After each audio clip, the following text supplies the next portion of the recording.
Welcome to the IL Newsroom here on our IL hashtag Gameday Recap show. I'm Zach Babbo here with Kyle Devitt. We're going to do the weekend a bit reverse chronology here, jump right into some of the Sunday action. The big game of the weekend, of Sunday anyway, was Syracuse and Virginia. A lot of anticipation, maybe thought it would be a high-scoring game, not necessarily thought it was going to be kind of the big Syracuse win that it was. They walk away 15-9 winners. Just a real offensive showcase for the Orange. Kyle, you pulled out a guy like Kevin Rice and Nicky Glasso as real studs in this game. I mean, what were you seeing from the Orange offense this time? Just complete domination early. Kevin Rice is my favorite player in the NCAA to watch right now. Just a technician. Whether he's setting up for other people, he finished with 4 assists in the game, or scoring. He had 3 goals. One of those goals came on a hidden ball clear, which wasn't even really captured by the cameras. So you had to do a little interpretation there. But it looked really awesome, and Kevin Rice scored on it. And, to almost speak to how much they were shooting, they score 15 goals, and on top of that, Matt Barrett comes away 20 saves in this game. I mean, that's a pretty impressive showing. Obviously, you would have liked to walk away with the win, but is there anything Virginia can kind of take away maybe from what they got out of him? What anything kind of on that end of the field? Yeah, I think, listen, 20 saves is 20 saves. Like, you're making 20 saves, you're doing something right. Obviously, giving up 15 is not great, but it could have been a lot worse. I mean, Syracuse took 50 shots in the game total. That's a crazy amount of shots, and it harkens back to the Friday game with Denver and UNC, just crazy amounts of shots. And when you get that many shots, your chances of winning are so much higher than your opponents. And finally, walking away from the game, you can't talk about Syracuse this year without talking about faceoffs. Ben Williams, another dominant performance today, but he gets hurt in the second half. We'll see how that, he doesn't take another face the rest of the game. We'll see how that influences the Orange going forward as we now look around at the rest of the weekend's action. Inside Lacrosse IL Game Day, I'm Matt Kinnear. I'm here in Dallas, Texas at SMU, where Cornell just beat Albany 16-9 in some un-Dallas-like conditions. It's supposed to be 74 degrees this week, but today was certainly a lot less than that. In the 30s with some snowy conditions, which caused the game to be pushed back. A really dominant performance today from the Big Red. We saw Connor Busick, 5 goals and 1 assist. Everything he shooting was lights out. He commented to me after the game that the first few games of the season, Cornell felt like they were getting the chances, but they just weren't hitting the shots. That certainly wasn't the case today. Everything they were shooting was going in. They really had a good game plan against Albany, and obviously star attackman Lyle Thompson. Jordan Stevens got the assignment to kind of shut him off a little bit. They gave some help when needed and doubled when they needed to. But holding Lyle Thompson to 2 goals, 2 assists is a pretty good day for the star defenseman from Cornell there. Another shout out has to go to Dominic Massimilian. He was the hometown guy from Highland Park, Texas, and he had a great day at faceoffs. He was 17 of 29 today and really kind of put a stranglehold on possession. Really, Cornell dominated the ball in the middle part of the game there and really just kept the ball out of Lyle in that offense's hands. Another shout out has to go to goalie Christian Knight. He really got comfortable in the second half there, had 14 saves on the day. Really impressive overall, and this is just an impressive win from the front to back for this Cornell team. We're going to send it back to the IL Newsroom in Baltimore. Take care.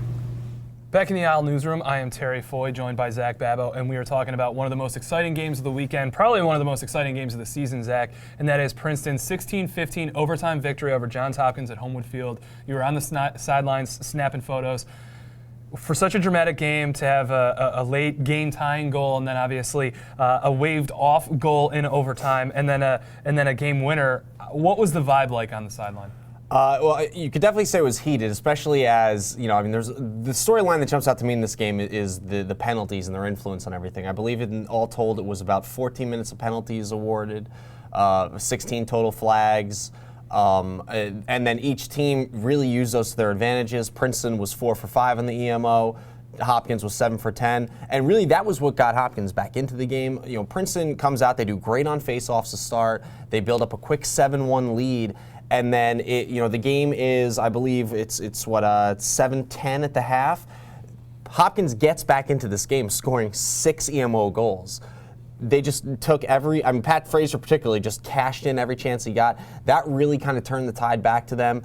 And Princeton, incredible depth in scoring, 5 guys with 5 points or more. Was there one particular player that stood out to you? You know, Courier really jumped out to me. Zach Courier. I don't know if he really led the team in stats, but it was really his overall utility. He did so much. He was getting great ground balls. He was making good decisions with the ball. And on top of that, too, he was a great option at the faceoff X when the faceoff started to go back and forth a little bit, and Princeton started being on the short side of the stick there. So he really just is a really talented sophomore and a really useful player to them in a lot of ways. And according to Twitter and Instagram, Tom Schreiber and Kyle Harrison agree with you, two midfielders who understand Zach Courier's style of play pretty well. So now last one, just as you look ahead for Princeton, what does this win potentially do in setting them up going forward? It's got to make them feel good about, they can get out early on a team. They know they can hang with the team. They can suffer some difficulty in a game and fight through it. Chris Bates said something to that afterwards about, how behind the eight ball they were with penalties, but yet, how encouraging it was to still come out winners like this. I think that's great. I think it also, though, is going to show they can give up a big lead. They can get caught up in these kind of track meet fights when maybe they need a couple stands on defense or something. So a lot of positive, but definitely a lot of film to look there and realize there's a lot of holes to pick at them, too. Tigers now 3-0 on the season. Proud of our guys. Just it was gutty. Obviously, we got out early and had to learn how to play with a lead, certainly. But I thought we were really good on the ground. Eric made some big saves early and faced some adversity. We're man down a ton and gave up some goals. But just the grittiness and the the resiliency is for an early season game for us at Homewood Field against a really good Hopkins team is something that we're really excited about. So I couldn't be happier. Hashtag IL Game Day Recap continues. I'm joined by Josh Davey, who was on site at Loyola for the Greyhounds' 11-8 win over Lehigh. It was an important Patriot League game for two teams that came into the season expecting to make noise in the league, but have already suffered some surprising early season setbacks. And Josh, it was one of those games where it struck me that the Mountain Hawks just kind of hung around with Loyola. What did you see out of Lehigh that prevented Loyola from pulling away until late in the game? The big thing for Lehigh was, Matt Poyon standing on his head really throughout the whole game. He had 16 saves, really from a variety of different, from far out, from right one-on-ones on the crease. So he really stood on his head and gave him the opportunity to stay in the game late there, as well as just trying to contain Zach Hairwire, which was the big, their big problem today. He had 6 goals, so Poyon definitely gave them a shot there at the end, though. Hairwire's a human highlight reel, pulling off one incredible backhanded goal. What did you see out of him and the way that Loyola operated offensively around him? I think that everything just goes through him. He scores in a variety of different ways with that lefty, that lefty Canadian low to high. Everyone loves watching him play. He had a garbage goal off. He's just in the right place at the right time throughout the entire game, and he's he's fun to watch, and he definitely finishes well. One of the storylines for Loyola's season so far has been the goalie play. What did you think of Grant Lamone? I thought he played okay. He definitely had a couple that he got a piece of and might have trickled in, but he did enough for them to get the win today. And finally, now as Loyola shapes up looking ahead in the Patriot League, is this a Loyola team that you believe in after a couple of weeks of a little bit of disappointment against Holy Cross after we saw them fall short against Virginia? I think so. Now they've got some confidence after a big win between Hairwire, Pontrello, Sherlock, and Romar Dennis. They're kind of big four, seem to be coming together, leading them. So definitely be on the lookout for the Greyhounds moving forward. Thanks, Josh. And the hashtag IL Game Day Recap continues with Kyle Devitt. And Kyle, we're throwing it back to Friday night. Number 1, Denver, knocked off 12-10 in Chapel Hill. It was a remarkable game, pretty fun, but at the same time, 22 goals probably wasn't necessarily what we were expecting out of this one. What did you think was the difference in allowed the Tar Heels to pull out the W? Well, we wrote little pieces about this in the recap, and I think the stat that jumped out to me the most was the shots from North Carolina. 57 shots, an unbelievable amount against a Denver defense that protects the middle of the field really well. Denver's not just an offensive team; they're an excellent defensive team as well. And whether it was a goal and 4 assists from Jimmy Bitter, or a relatively quiet day from Joey Sankey, it doesn't account for how well they rode the ball back, how many turnovers Denver committed in their own defensive zone, and there were a lot of folks that said that was the difference in the game. What did you think of that point? I think that's an excellent point. Also, there's no way they can use those goals again, right? Because they're so dented from all the shots that hit them. I think I counted 7 pipes in the game. Really just excellent shooting. Chad Tutton just filling it up, doing a great job. And as for Denver, now they're not going to be a number 1 team anymore, but at the same time, how nervous are you for the rest of their season and their ability to rebound from this? I'm not really nervous for Denver at all. I don't think rankings are going to determine who is the champion. I think games are. So I think that as long as Denver keeps plugging away and keeps playing their style and maybe controls the stick a little bit better, stays out of the box a little bit more, they'll pull it out. I think they're still a very, very, very good team. Fast forwarding to Saturday, another game staying in North Carolina.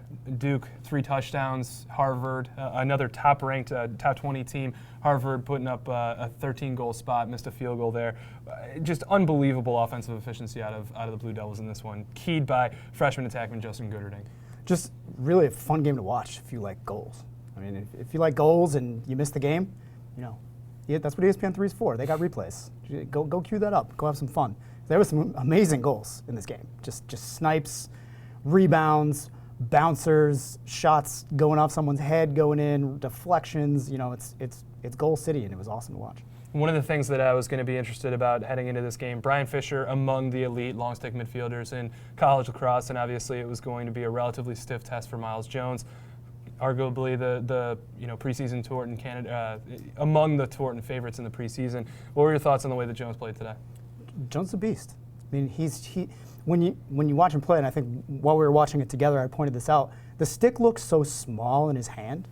It's almost just like, this is what I carry my ball in, and I'm just going to put this there whenever I feel like it. I'm going to go past you. I'm going to crush you when you come at me, and that's how it's going to be. Really, just fun to watch. This game was fun to watch, and the thing is, I like Harvard. I think Harvard's an excellent team. Fisher's an excellent player.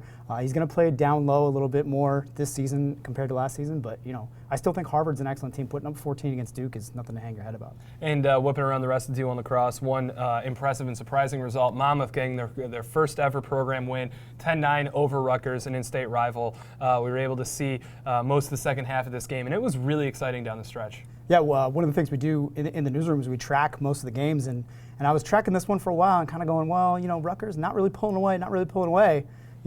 Is the dream real for Monmouth? And it was. We sat here and we watched it, and we just were like, oh, it was a tense moment. There was a couple turnovers, balls on the ground a little bit in the last 30 seconds, and Monmouth pulled it out, man. Congratulations. Greer Conway with 14 saves, an impressive performance from him. And then we would be remiss without whipping around the D3 landscape. Just a couple of unbelievable results. What stood out to you this weekend? Roanoke losing to Swanee. That's kind of a huge upset, kind of the hugest of upsets. Salisbury losing again. It's D3 is the wild, wild west. You got to get a handle on it. And here we are. It has been the official start of the lacrosse season for much of the 80s, 90s, and early 2000s. It's only March 1st, March 2nd, but some of these team seasons are already starting to unfold in a specific direction. So we hope you've been following along on InsideLacrosse.com. Follow us all week, as there's plenty of stuff that's going to be going up on the website, and we'll be back next week with more IL Game Day Recap.